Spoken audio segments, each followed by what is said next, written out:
Hey, everybody. Thank you for joining. We are here again getting ready for NXT TakeOver 31.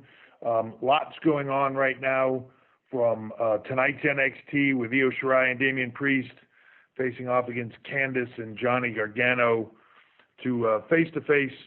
That'll be very interesting between Kyle O'Reilly and Finn Balor that will be hosted by Shawn Michaels. That match for the NXT Championship this Sunday.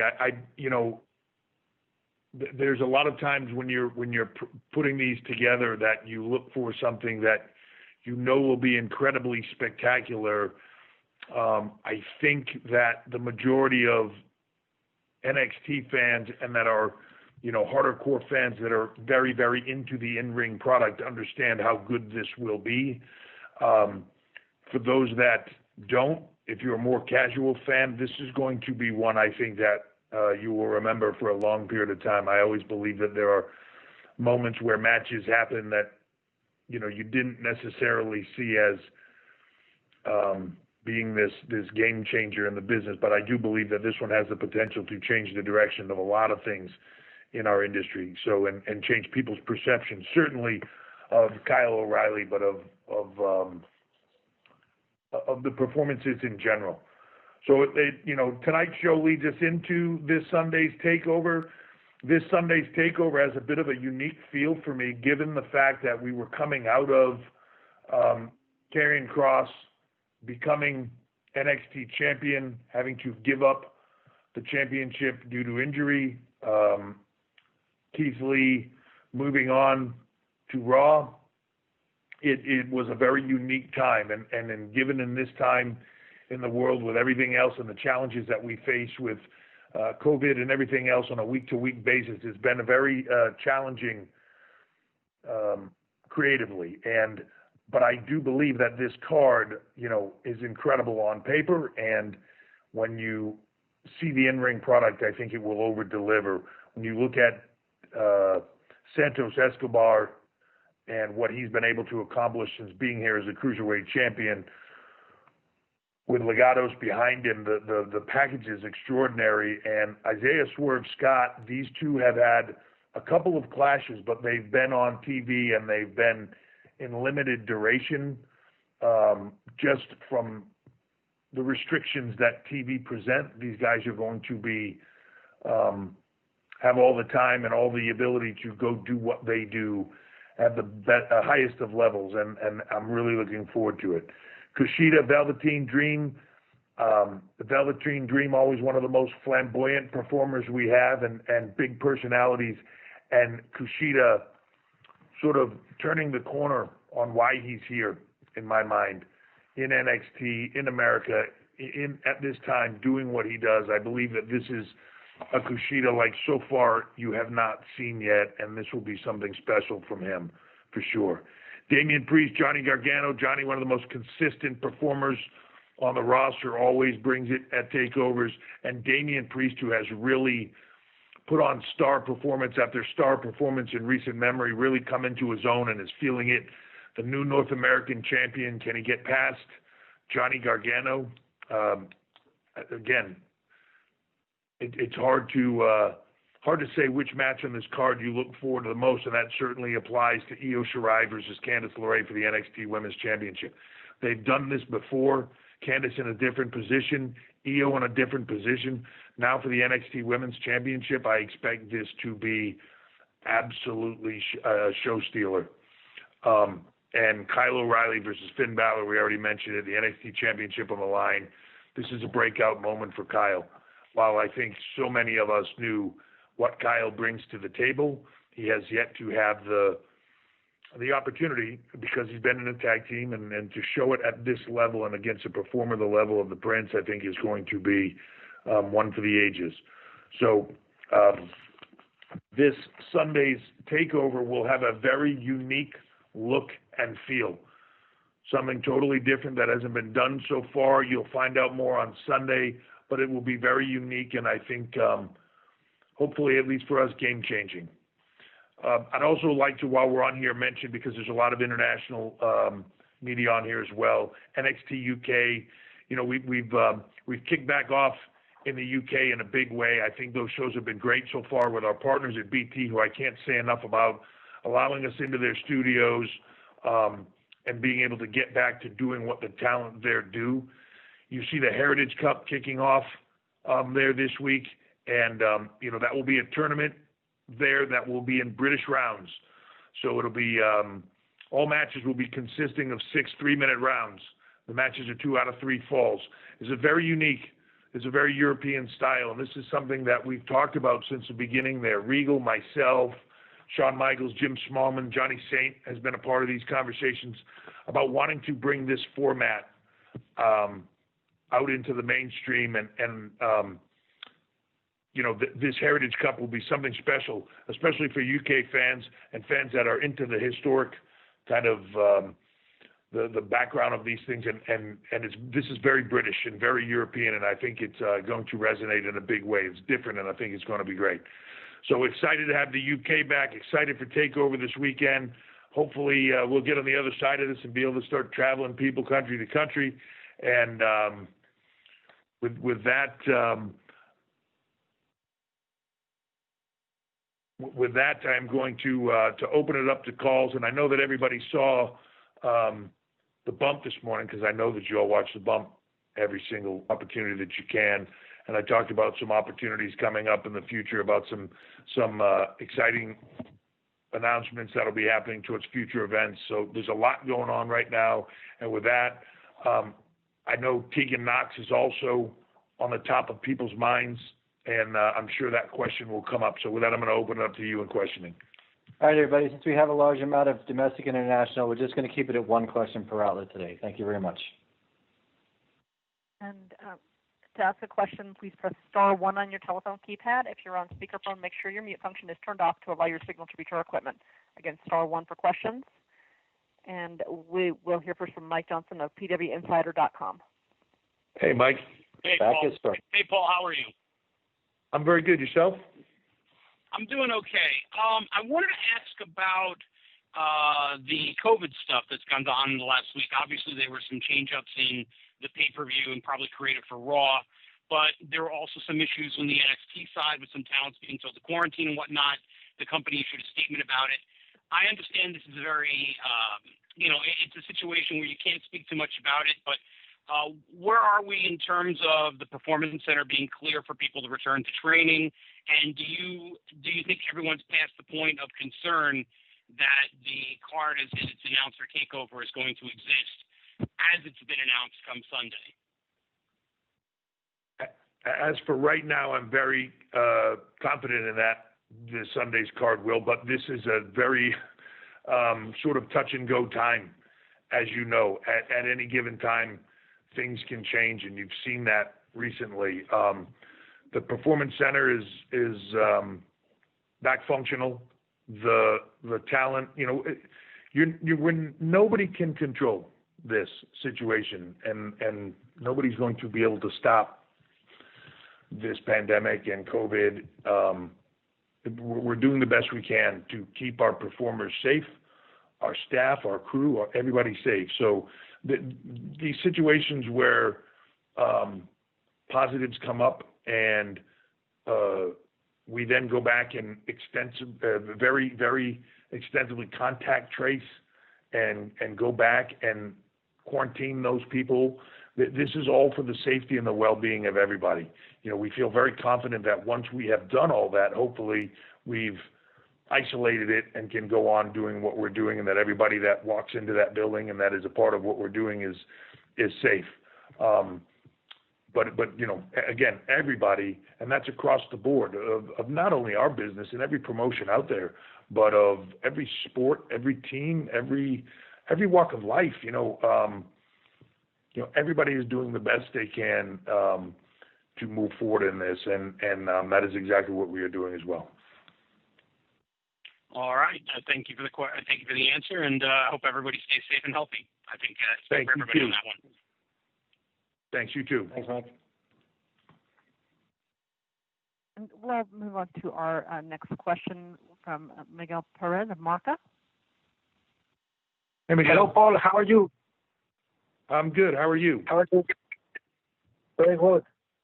I have a question about the situation of the broadcast of Raw and SmackDown in Spain. We have TV here, but every week we have trending topic on Twitter with more than 100,000 interactions, and people want to know if WWE will be broadcast at Future in Spain. And do you think that it's possible that we have NXT on TV at Future in Spain?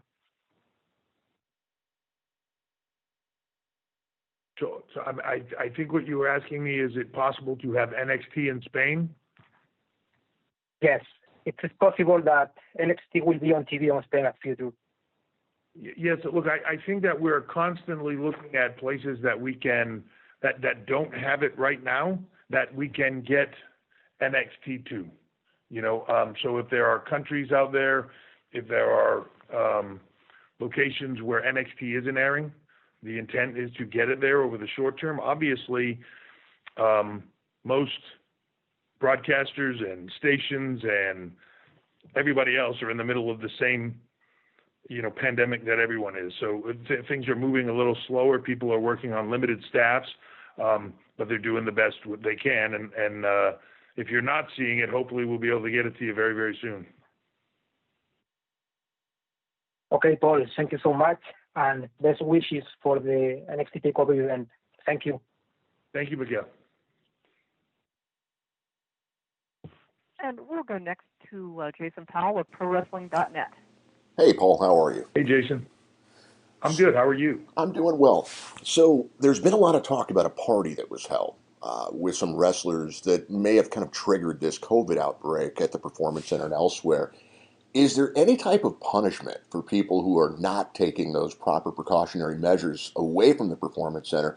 And what has your message been to the crew about what they do when they're off the clock to prevent something like this from happening? You do the same thing that everybody else is doing in every walk of life. You try to convey to people that, and sometimes I think people believe that this is over. It's not yet. We're still all having to deal with it. Be smart, be safe, wear masks, take all the precautions you can. For our talent, we are very much urging them to, social distance, to keep away from others, to stay inside of that bubble. Unfortunately, this is real life and people's real lives that you're dealing with. And, whether it's something like that, or whether it's, just going to the grocery store or to get something to eat, everything is risky right now, and everybody is doing the best that they can. We're certainly asking people to do everything they can possible to do it. Not thrilled when people do things that they're not supposed to, but again, we're asking them to be as responsible as possible in their personal lives, but it is still their personal lives. Okay, thank you.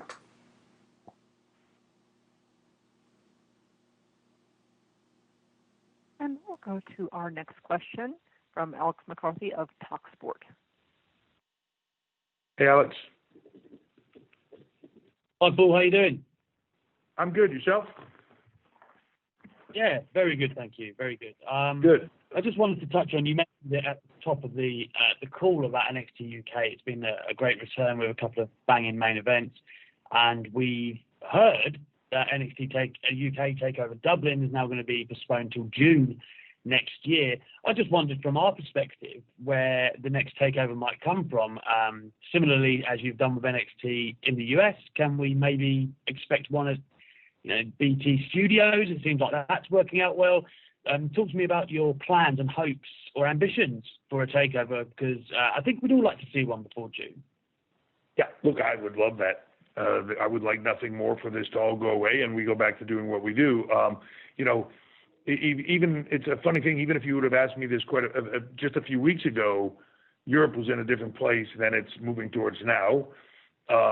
So again, you have to, in this moment in time, there is nothing set in stone. Everything is sort of fluid because things are changing on a day-to-day basis. As soon as I can travel talent, we'll travel talent. As soon as we can have talent, doing what they do on a bigger basis, we will do that. If it comes down to, if this isn't changing, I absolutely would begin talking to BT. We've had conversations about it, getting to a takeover, getting to a larger event like that, whether that be at BT Studio or be someplace else, depending on where we are at that moment in time.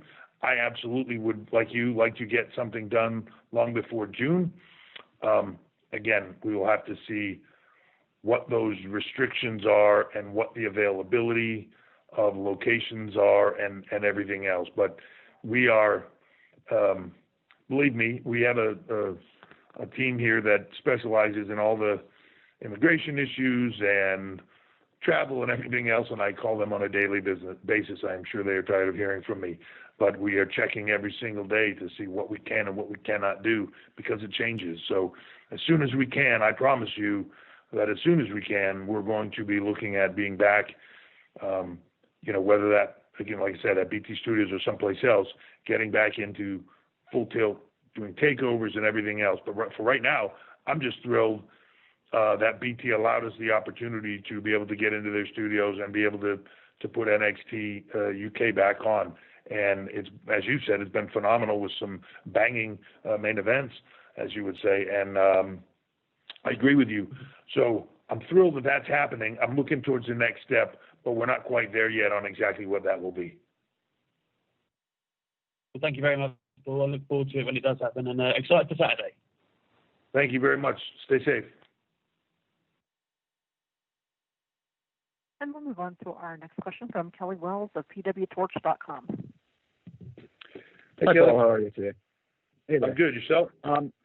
I'm doing pretty good myself. Kyle O'Reilly. So we're seeing him in his first real opportunity in NXT as a main event single, which well in favor of, by the way. Obviously, there have been some creative changes at the top due to things. Has there been a plan to elevate him into a single spot for a while, or has his timetable changed as a result of everything surrounding the main event scene? No, that's been something we've been talking about doing for a while, and has been in the works and in the plans. But again, if you were to ask me, did it speed up the process? Probably not a massive amount, but probably a little bit. Just given all the circumstances, I think we got there a little quicker. I would have liked to have had more time to flesh out that story in the long run. But again, like what we were saying earlier, it's stuff changes on a week-to-week basis right now, and sometimes day to day. So you're really kind of trying to put the pieces together and get to where you can get to. But again, we've been talking about Kyle as a singles guy. He's such a great performer, and it's not to take away from him in a tag team. He's just such a great performer. He's naturally charismatic. He's funny. He's all those things that you've seen doing what he's doing. But now I think people are going to get to see that at a completely different level, and I'm excited for him, and he's excited for that opportunity. If you've ever met Kyle, there's not a nicer person out there, and when you see something like this happening for somebody like him, and it's awesome, and I can't wait to see what he does with it. I know it's going to be spectacular. He and Finn have been sort of clamoring about working with each other for a long period of time, both to me and to everybody that would listen, pretty much. So here we are, and it's exciting. Thanks as always, Paul. Thank you. We'll go next to Josh Wallace of Sport Bible. Hey, Josh. Hi, Paul, how's it going? I'm good. How about yourself? Yeah, not too bad, not too bad. Obviously, WWE have adapted to having no fans with the Thunderdome, and it's gone down really well. Realistically, when do you think we can expect fans to return in some capacity, whether that be with masks and social distancing and whatnot? Yeah, it's again a touch and go situation. If you set in one location, maybe you get there a little bit sooner. As far as WWE getting back to a traveling show that's in different cities every week or different cities every night sometimes. Man, I just don't, it's just my opinion, but I don't see that happening for a while. We're still in the thick of this, and it seems to be now that things are in some places ramping back up. But also at the same point in time, life must go on for people, and they're opening events up and they're opening things up here and there. So we are looking to see as things open what is available, but we will not execute something that we don't feel like we can do safely for our performers, for our staff, for our crew, and for fans. We don't want to put people at risk unnecessarily, so we're doing everything we can. It's funny sometimes that you see criticism from people that aren't in the know, but the truth is, I'll put our protocols and our medical up against anybody, and we're doing everything we can to keep everyone safe, and that's really the key to this thing. Is you can look at how things open up, you can look at how they move, but how can you do it safely? That's the key. Mm-hmm. Thanks for your time, mate, and all the best for TakeOver. Thanks, Josh. And we'll go next to a question from Connor Casey of comicbook.com. Hey, Hunter. Thanks for doing this today. Really appreciate it. How are you? I'm doing well, thank you. I wanted to ask, we got the confirmation this past Sunday that the draft is coming up, but there was no mention of NXT in the announcement. Do you have any update as to how the brand will be involved in the upcoming draft? I wish I did, but I don't. I don't know. The draft is coming. I'm unsure, so you, like myself, will have to stay tuned and wait and see. The draft's always an exciting time because you can get new talent and fresh matchups and everything else. So I, like you, will be sitting back waiting to see the excitement unfold. Fair enough. Thank you.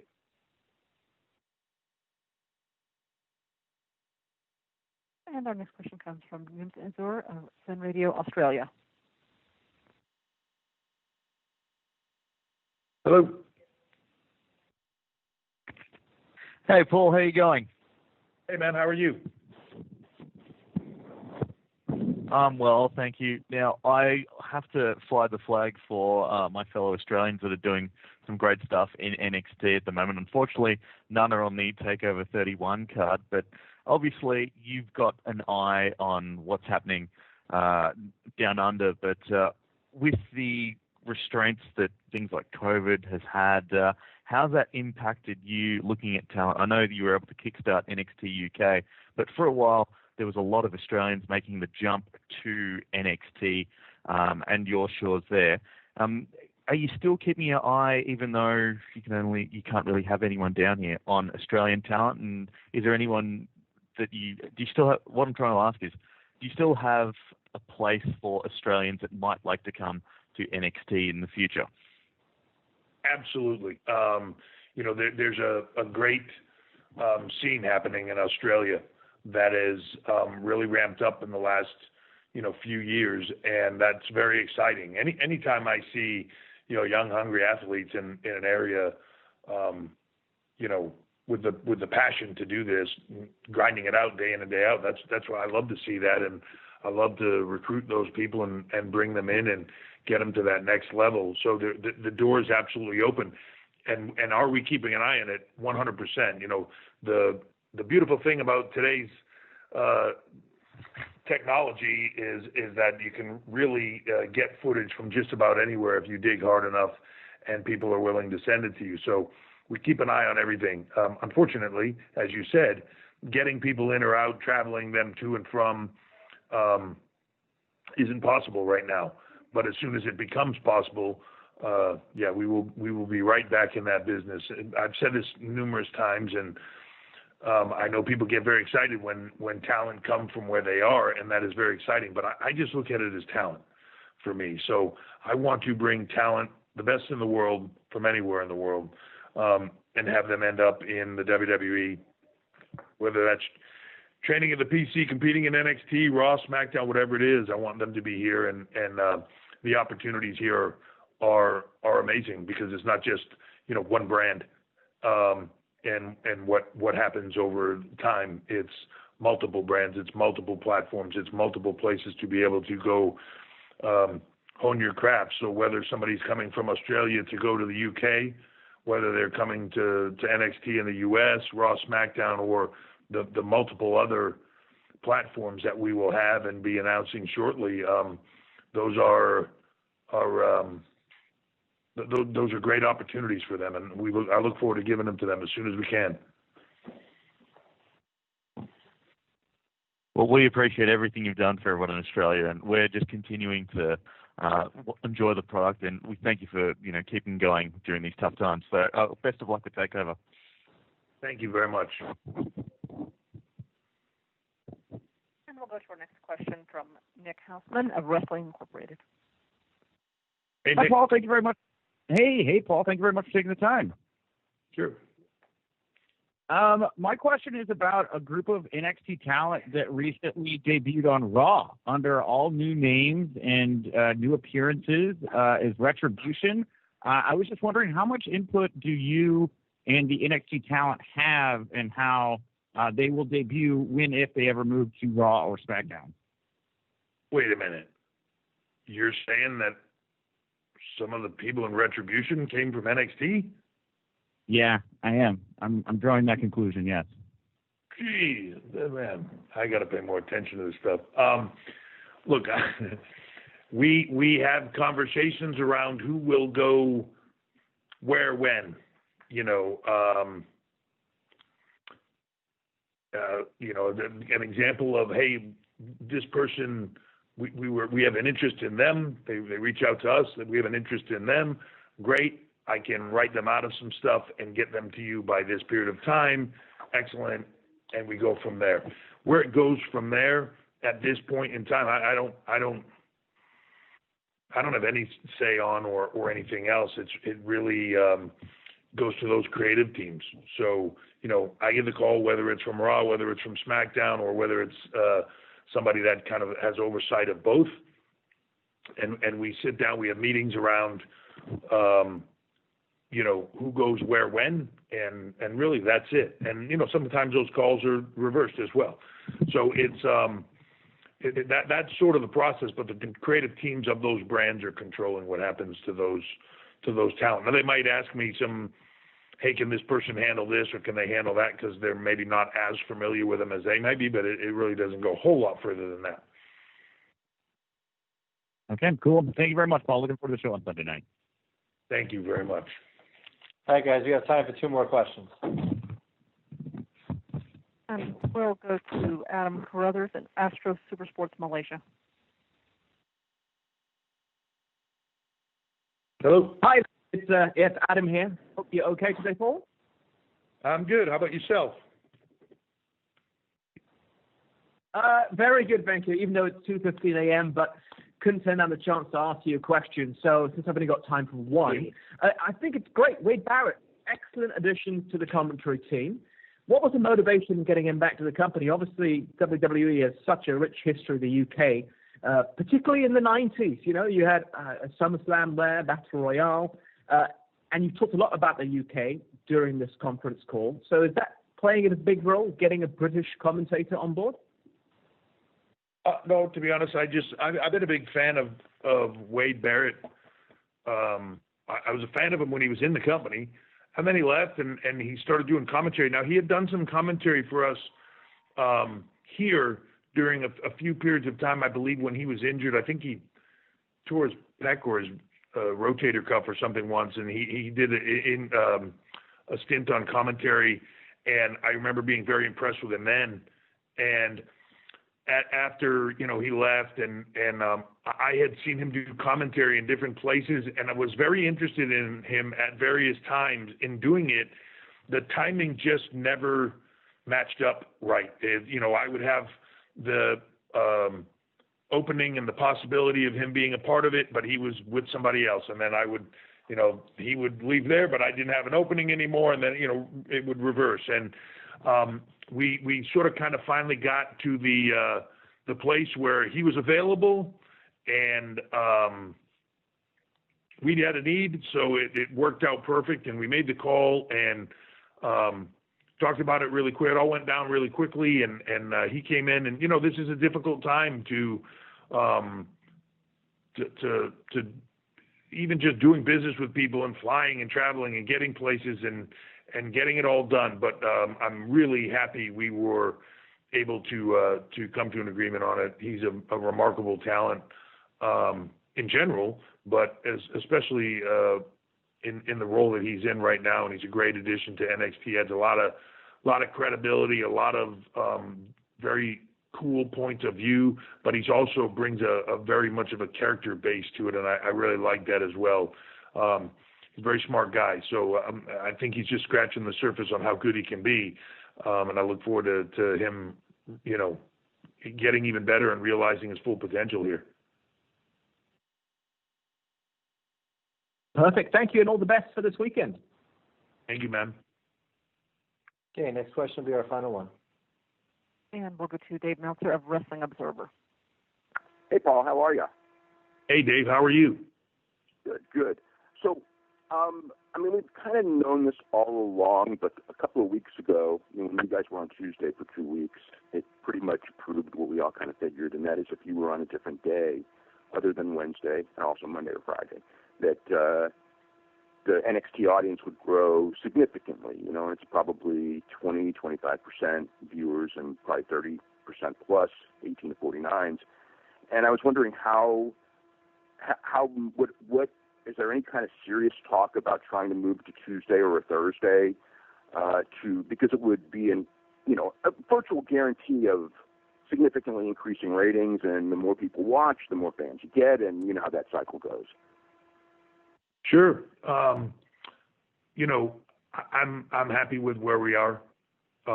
There's conversations around all of our product at all times for the best place for it to sit, best place for it to work, all of that. The funny thing, I don't hear anybody else asking about people moving on Wednesdays, since we were always on Wednesdays. Well, they wanted to start on Tuesdays, and that was out of their control because of the NBA. Yeah, no, I know that. It's but not like every other channel just has free air at all times. So it comes down to a question of where the show best sits, not only for us but for our partners, and wherever they want to go to. If we're open to doing the best business we can, but it's not just as simple a decision as it's our decision and we just put the show where we want to put it. Those decisions are made by partners and everything else along the way. So, it's a funny thing to me. I've said this since the beginning, but I don't know. People tend to want to believe what they want to believe. It's not a concern to me. We do the best show we can do.